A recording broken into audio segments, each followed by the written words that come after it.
Далее смотрите брифинг оперативного штаба по эпидобстановке в регионе. Узнаем, сколько человек заразились коронавирусом за минувшие сутки и мерах против инфекции.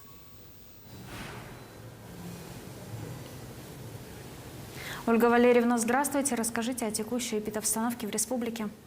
Добрый день, уважаемые жители Республики Саха-Якутия. За прошедшие сутки в республике, по данным Роспотребнадзора, зарегистрировано 100 новых случаев новой коронавирусной инфекции. В том числе заболели 24 ребенка. Из 76 взрослых заболевших, не привитых 74 гражданина, это 97%. Сегодня в стационарах республики количество пациентов, которые получают лечение от новой коронавирусной инфекции, уменьшилось, составляет 745 человек. При этом в состоянии средней тяжести находится 670 человек. В тяжелом состоянии 75 пациентов, из них 97% являются непривитыми. В отделениях реанимации Мигино-Кангаласского города Якутска врачи борются за жизнь и Мирнинского, за жизнь 11 крайне тяжелых больных. Все крайне тяжелые больные являются непривитыми. Остаются сегодня на ежедневном контроле Нюрингринский, Алданский, Сунтарский улусы, а также Среднеколымский улус, в котором непосредственно также фиксируется небольшое распространение новой коронавирусной инфекции. В республике, несмотря на предпраздничные дни, продолжается вакцинация. Первым компонентом у нас привито 72,7% населения от республики, 521 537 человек. Свыше 90% привито в 5 районах: Алайковском, Верхнеколымском, Омском, Нижнеколымском, Среднеколымском, свыше 80 в 4 районах: Абыйском, Жиганском, Ленском и Оленёкском. В городе Якутске привито 75,9% взрослого населения.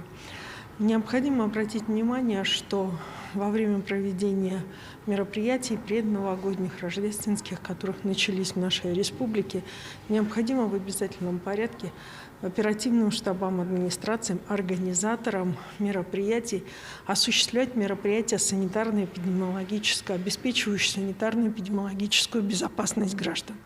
Соответственно, должна осуществляться как дезинфекция помещений, в которых проводятся мероприятия, так и, соответственно, проверка QR-кодов или ПЦР-тестов при проведении мероприятий, которые осуществляются в местах массового скопления граждан, это на наших площадках. Необходимо обратить внимание на то, что сохраняется в республике режим 70% наполнения. Соответственно, учреждений культуры при проведении мероприятий и правила по проведению мероприятий, которые осуществляются в пределах общепита. Уважаемые жители Республики Саха-Якутия, наши медицинские учреждения будут продолжать работать и в новогодние дни и, соответственно, продолжать вакцинацию населения. Сегодня перед оперативными штабами будет стоять задача, соответственно, усилить вопросы, связанные с ревакцинацией. Под ревакцинацию попадают как граждане, которые переболели более 6 месяцев назад,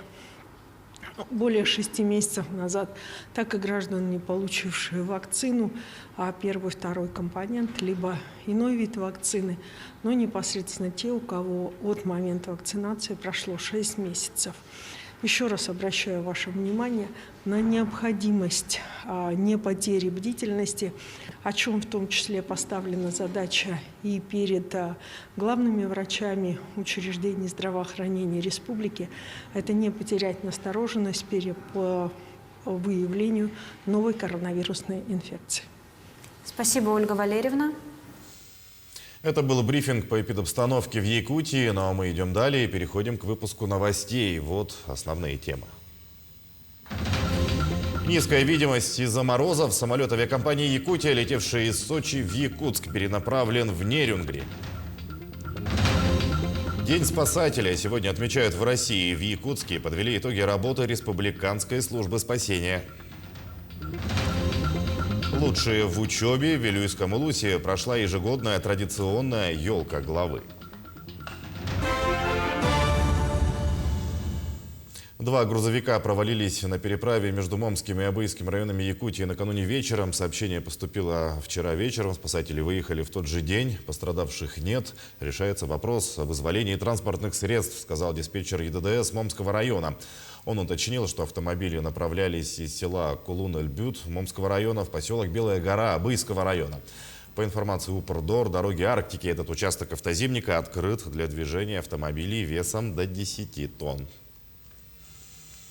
Температуру ниже 50 градусов зафиксировали в 3 районах Якутии сегодня. А так, морозы в минус 51, минус 52 градуса установились в Тампонском районе, минус 54, минус 55 в Ваймиконском районе, минус 51 в Таттинском районе.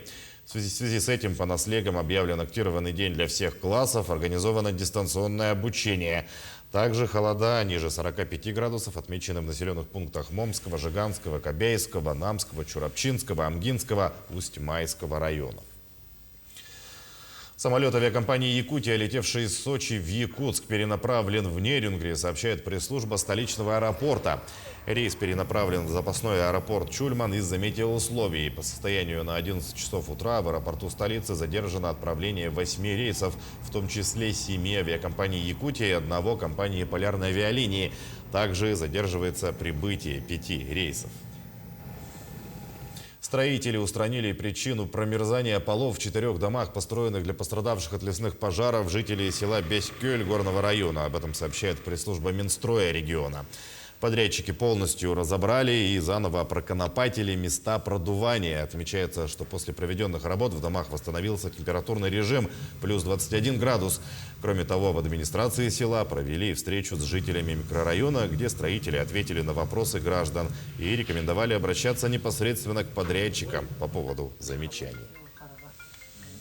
Правительство России одобрило проект изменений в правила охоты для коренных малочисленных народов Севера. Об этом сообщается на сайте Кабмина. Законопроект направлен на устранение выявленных Конституционным судом России пробелов правового регулирования и уточнение основ реализации права на охоту для ведения традиционного образа жизни и традиционной хозяйственной деятельности коренных малочисленных народов.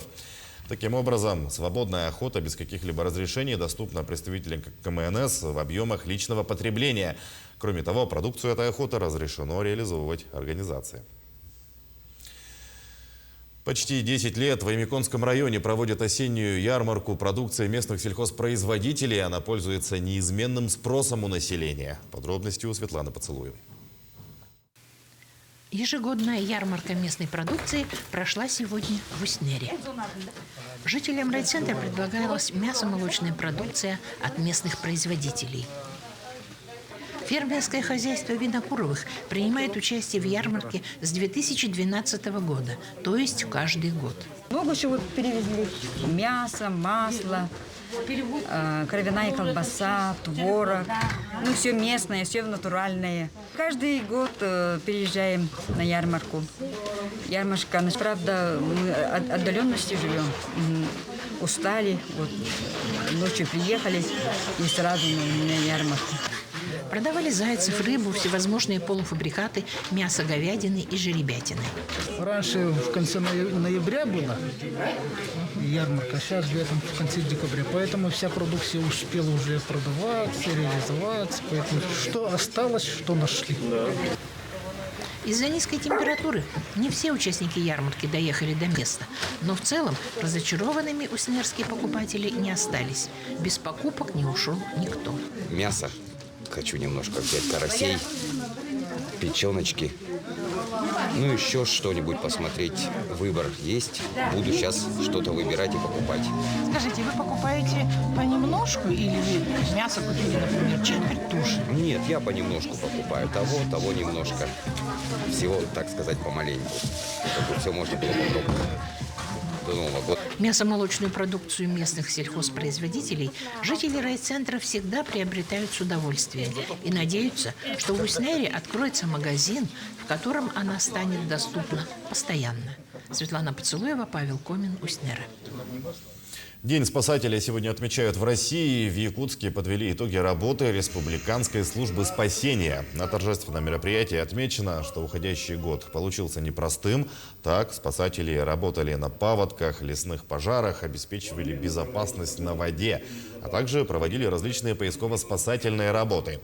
В общей сложности в текущем году по итогам обращений граждан было спасено 346 жизней, а лучшим спасателем года признан спасатель 2-го класса Батый Сейдалов. Это не только моя заслуга, это заслуга всей службы. Вся служба работала.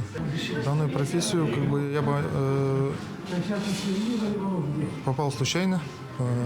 По объявлению сказали, что набирают спасателей. Прошел все экзамены. Осознал, что это мое призвание, это моя профессия. В Вилюйском Улусе прошла ежегодная традиционная елка главы. В этот день чествовали лучших учеников района, которые показали отличные результаты в предметных олимпиадах, спортивных соревнованиях и других конкурсах.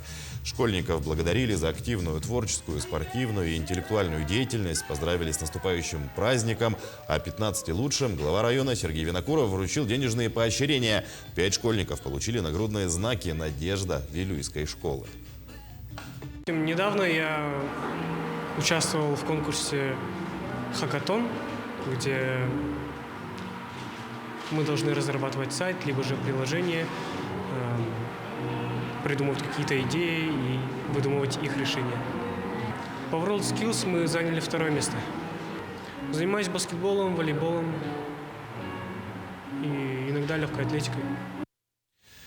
Финальный этап народного хапсагая на призы сенатора Егора Борисова завершился в спорткомплексе «Дахсун». Соревнования собирали спортсменов-любителей со всей республики. Главное правило – в них не должны участвовать мастера спорта.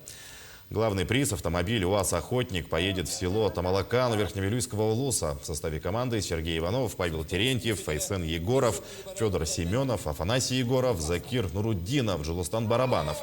Команда из Актемского наслега Хангаласского Улуса стала серебряным призером и получила сертификат на 100 тысяч рублей. 50 тысяч рублей вручили спортсменам из Тумульского наслега Мегино-Кангаласского района за 3-е место. Сами дальних Верхянский, Мирный, близлежащие все, из 17 улусов. В финале Тамалаканский и Актемский. Тамалаканский наслег – это Верхневилюйский, Актемский – это Хангаласский улус. Далее обзор основных событий мы продолжим на канале Якутия-24. Оставайтесь с нами.